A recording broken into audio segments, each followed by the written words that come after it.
Khyber Pakhtunkhwa assembly में मखसूस अरकान की हल्फ बर्दारी कुछ देर में होगी। मखसूस अरकान की हल्फ बर्दारी और सेनेट इंतखाबात पर ड्रामाई सूरत हाल। पीटीआई कारकुन ने इजलास शुरू होते ही कोरम की निशानदही कर दी। गिनती के बाद स्पीकर केपी बाबर सलीम सवाती ने इजलास 24 जुलाई तक मुलतवी किया, जिस पर खैबर पख्तूनख्वा असम्बली में मखसूस नशिस्तों पर अरकान हल्फ न उठा सके। अपोजिशन अरकान असम्बली का स्पीकर डाइस के सामने एहतजाज, शोर शराबा। पीटीआई पार्लिमानी पार्टी ने असम्बली इजलास में शिरकत न करने का फैसला किया। हल्फ बर्दारी न होने पर अपोजिशन अरकान पेशावर हाईकोर्ट चले गए। अदालत का गवर्नर केपी फैसल करीम कुंडी को हल्फ लेने का हुक्म। कहा कि गवर्नर जितना जल्द मुमकिन हो अरकान से हल्फ लें। गवर्नर खैबर पख्तूनख्वा ने हल्फ बर्दारी के लिए 6 बजे का वक्त मुकर्रर किया। मखसूस नशिस्तों पर 25 अरकान हल्फ उठाएंगे। पहले से मौक़िफ़ था, मखसूस नशिस्तें छीनी गई हैं। कहा था इन नशिस्तों पर हल्फ नहीं उठाने देंगे और हमने ऐसा ही किया। असम्बली इजलास में कोरम पूरा नहीं होने दिया। वज़ीर आला खैबर पख्तूनख्वा अली अमीन गंडापुर का कहना है कि अपोजिशन से इत्तेहाद सिर्फ सेनेट इंतखाबात तक है। अपोजिशन से पहले 8 और 3 के फार्मूले पर इत्तेफाक हुआ था। हमारे उम्मीदवारों के कागजात वापस ना लेने से हमें नुकसान हुआ। अब हमें 6 और अपोजिशन को 5 नशिस्तें मिलेंगी। अपोजिशन से मुआहिदे की पासदारी करेंगे। हमारे वही उम्मीदवार हैं जिनकी बानी पीटीआई ने मंजूरी दी। सेनेट में खरीदो फरोख्त घटिया काम है, इसको हॉर्स ट्रेडिंग नहीं डोंकी ट्रेडिंग कहता हूं। चेयरमैन पीटीआई बैरिस्टर गौहर का कहना है कि हमारे अरकान ने चेयरमैन पीटीआई की बात भी नहीं मानी। मुंतखब अरकान को हल्फ से रोकना शर्मनाक अमल है। मुंतखब नुमाइंदों की हल्फ बर्दारी में रुकावट अफसोसनाक है। गवर्नर खैबर पख्तूनख्वा फैसल करीम कुंडी का रद्द अमल। कहा कि तहरीक इंसाफ की सूबाई हुकूमत ने एक बार फिर जमहूरी अमल का मजाक उड़ाया। जमहूरियत को हर हाल में कायम रहना चाहिए। पेशावर हाई कोर्ट का शुक्रिया, हल्फ बर्दारी का इख्तियार सौंपा। जमहूरियत की हुर्मत को पामाल नहीं होने देंगे। नून लीगी सेनेटर इरफान सिद्दीकी ने कहा कि ये कैसी मुफाहमत है कि अरकान को हल्फ उठाने से रोक दिया। पीटीआई का आईनी तकाज़ों और जमहूरी रिवायात से कोई ताल्लुक नहीं। खैबर पख्तूनख्वा असम्बली में सेनेट की नशिस्तों पर इंतखाब कल होगा। सेनेट इलेक्शन के लिए कागजात नामजदगी वापस लेने का वक्त खत्म। पीटीआई के नाराज अरकान ने कागजात नामजदगी वापस नहीं लिए। सेनेट में उम्मीदवारों की किस्मत का फैसला वोटिंग से होगा। सेनेट इलेक्शन के लिए वज़ीर आला अली अमीन गंडापुर ने अपोजिशन से हाथ मिला लिया। गंडापुर कागजात नामजदगी वापस न लेने वाले अपने उम्मीदवारों का मुकाबला अपोजिशन के साथ मिलकर करेंगे। सेनेट इंतखाबात के लिए खैबर पख्तूनख्वा असम्बली में अहम इजलास। वज़ीर आला खैबर पख्तूनख्वा अली अमीन गंडापुर और अपोजिशन लीडर डॉक्टर इबादुल्लाह की शिरकत। इलेक्शन कमीशन हुक्काम भी इजलास में शरीक हुए। इलेक्शन कमीशन हुक्काम ने कल होने वाले सेनेट इंतखाबात पर ब्रीफिंग दी। पीटीआई के कवरिंग उम्मीदवार सेनेट इलेक्शन लड़ेंगे। नाराज रहनुमा इरफान सलीम का कहना है कि इलेक्शन में हर सूरत हिस्सा लेंगे। बात सेनेट इलेक्शन की नहीं, नजरिए की है। नाराज उम्मीदवार खुर्रम ज़ीशान बोले, सेनेट के इंतखाबात से पीछे नहीं हटेंगे। उधर सेनेट इलेक्शन में पीटीआई की मुश्किलात बढ़ गई। अपोजिशन के साथ मुआहिदे में हुकूमत ने एक नशिस्त की कुर्बानी दी। पीटीआई 3 मेंबरान की मुआविनत से 7 नशिस्तें जीत सकती थी। जनरल नशिस्त के लिए 19 मेंबरान का होना जरूरी है। पाकिस्तान तहरीक इंसाफ के पास 92 मेंबरान हैं। जनरल नशिस्त पर सेनेटर्स बनाने के लिए 57 MPs दरकार है। मुश्तरका अपोजिशन के पास सिर्फ 53 MPs हैं। वफाकी वज़ीर दाखिला सैयद मोहसिन नकवी काबुल पहुँच गए। मोहसिन नकवी के साथ पाकिस्तानी नुमाइंदा मोहम्मद सादिक और सेक्रेटरी दाखिला भी मौजूद। नायब अफगान वज़ीर दाखिला ने काबुल आमद पर वफ़द का पुरतपाक इस्तकबाल किया। वज़ीर दाखिला मोहसिन नकवी की अफगान हम मनसब सिराजुद्दीन हक्कानी समेत आला हुकाम से मुलाकातें होंगी। दोनों ममालिक के दरमियान सिक्योरिटी और 2 तरफ़ा ताउन पर बातचीत होगी। इससे पहले मोहसिन नकवी का इस्लामाबाद सेफ सिटी का दौरा। Online women police station 1 info mobile app का कर दिया। मोहसिन नकवी बोले, ऐप से एमरजेंसी शिकायत दर्ज कराई जा सकेंगी। तमाम सेफ सिटीज़ को आपस में जोड़ने से डाटा शेयरिंग में बेहतरी आएगी। वज़ीर दाखिला की ऑनलाइन प्लेटफॉर्म्स को मज़ीद फ़ाल बनाने की हिदायत।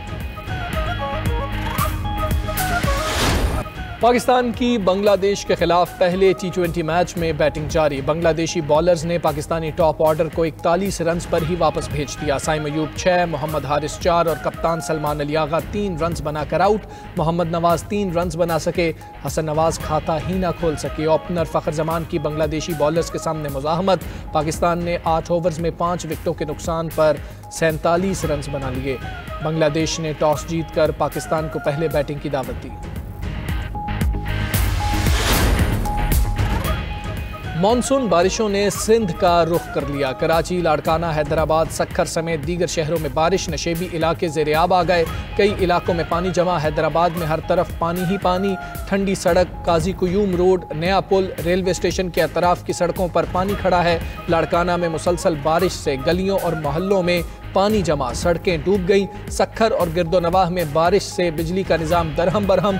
दर्जनों फीडर्स ट्रिप कर गए। मीरपुर खास में रेन एमरजेंसी धरी की धरी रह गई। सक्खर और खैरपुर में खजूर के बागात को नुकसान का अंदेशा।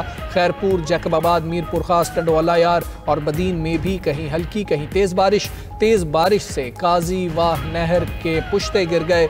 दरियाए सिंध में पानी की सतह बुलंद।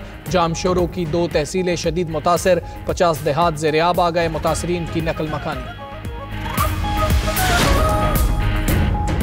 मॉनसून का चौथा स्पेल तैयार। पंजाब, खैबर पख्तूनख्वा और बलूचिस्तान में होगी बरसात। 25 जुलाई तक तेज़ बारिशें होंगी। लाहौर, सियालकोट, फैसलाबाद और गुजरावाला में अर्बन फ्लडिंग। दरियाओं में सैलाबी सूरत हाल का खदशा।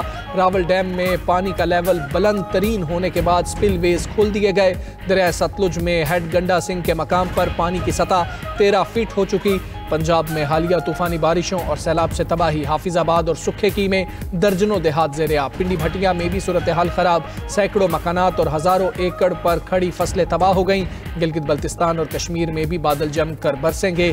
कोटली शहर और गिरदोनवाह में मूसलाधार बारिश। जिला इंतजामिया ने नदी नालों की करीबी आबादियों को खाली करने का हुक्म दे दिया। मसाजिद में ऐलानात भी करवा दिए। PDMA के मुताबिक पंजाब में मानसून बारिशों से 135 शहरी जाँ बहक, 480 जख्मी हो चुके।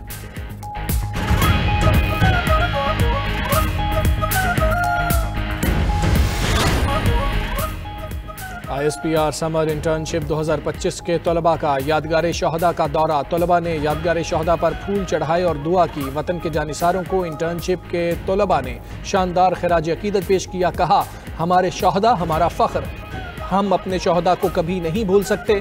तलबा ने आर्मी म्यूजियम और इंस्टीट्यूट ऑफ मिलिट्री हिस्ट्री का भी दौरा किया।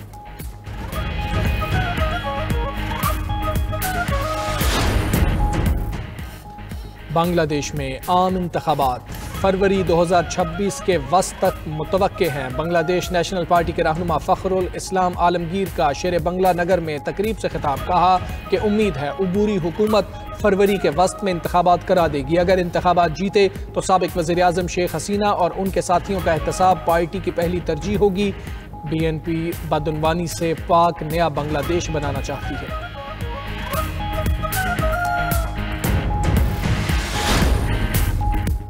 इसराइल की गजा में फ़लस्तीनियों की नस्लकुशी। 24 घंटे में मजीद 116 फ़लस्तीनी शहीद, मुतअद्दिद ज़ख्मी हो गए। इसराइली फ़ौज ने इमदाद के मुंतज़िर 23 फ़लस्तीनियों को शहीद कर दिया।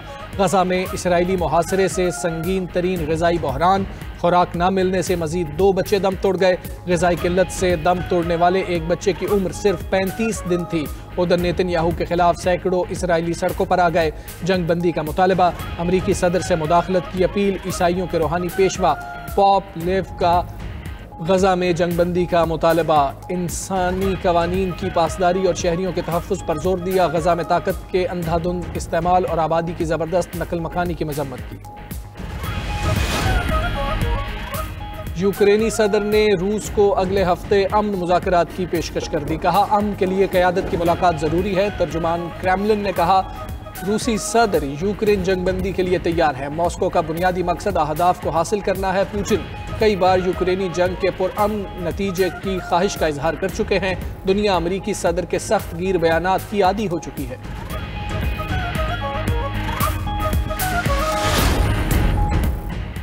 अमरीकी हमलों में ईरान की तीनों जौहरी तनसीबात मुकम्मल तौर पर तबाह और नाकारा हो गई हैं। सदर ट्रंप का सिर्फ एक ईरानी जौहरी तनसीब को नुकसान पहुंचने की मीडिया रिपोर्ट पर रद्द-ए-अमल। कहा, ईरानी जौहरी तनसीबात को दोबारा फाल करने में बरसों लगेंगे।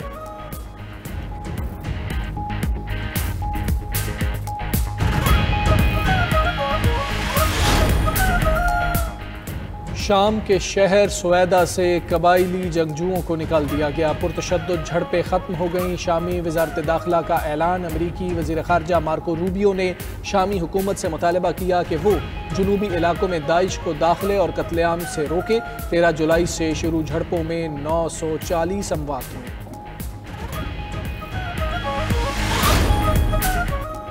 भारत में शदीद बारिशों और सैलाब से तबाही। उत्तर प्रदेश में 3 दिनों में 18 अफराद हलाक हो गए। राजस्थान भी तूफानी बारिशों से शदीद मुतासिर। अजमेर, पुष्कर और पाली समेत कई शहरों में सैलाबी सूरत हाल पैदा हो गई। भारतीय महकमा मौसमियात ने उत्तराखंड, हिमाचल प्रदेश, मगरबी बंगाल और केरला में शदीद बारिश के अलर्ट जारी कर दिए।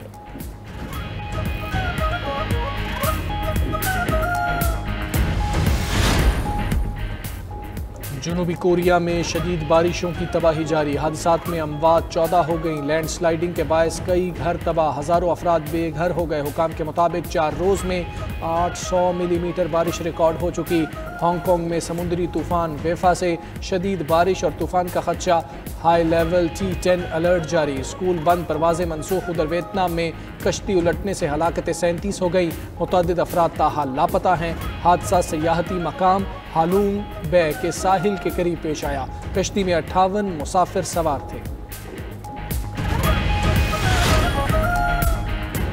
फ्रांस में दर्जनों नकाबपोश अफराद का हाईवे पर गाड़ियों पर धावा। खबर एजेंसी के मुताबिक हमलावर आतिशगीर मवाद, लोहे की सलाखों और मार्टर से लैस थे।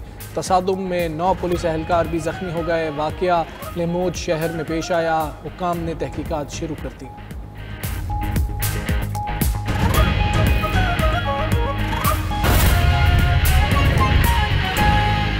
रूस के करीब बहरुल काहिल में ताकतवर ज़लज़ले की शिद्दत 7.4 रिकॉर्ड की गई है। ज़लज़ले का मरकज़ उसके इलाके कामचाटका से 144 किलोमीटर दूर बहरुल काहिल में था, जिसकी गहराई सिर्फ 20 किलोमीटर थी। मरकज़ के आसपास के इलाकों में शदीद झटके महसूस किए गए, ताहम फौरी तौर पर किसी जानी या माली नुकसान की इतला नहीं मिली। ज़लज़ले के बाद अमेरिका के सुनामी वार्निंग सेंटर की जानिब से रूस के कुछ इलाकों में अमेरिकी रियासत हवाई के लिए सुनामी की वार्निंग जारी की, ताहम हवाई के लिए जारी वार्निंग वापस ले ली गई।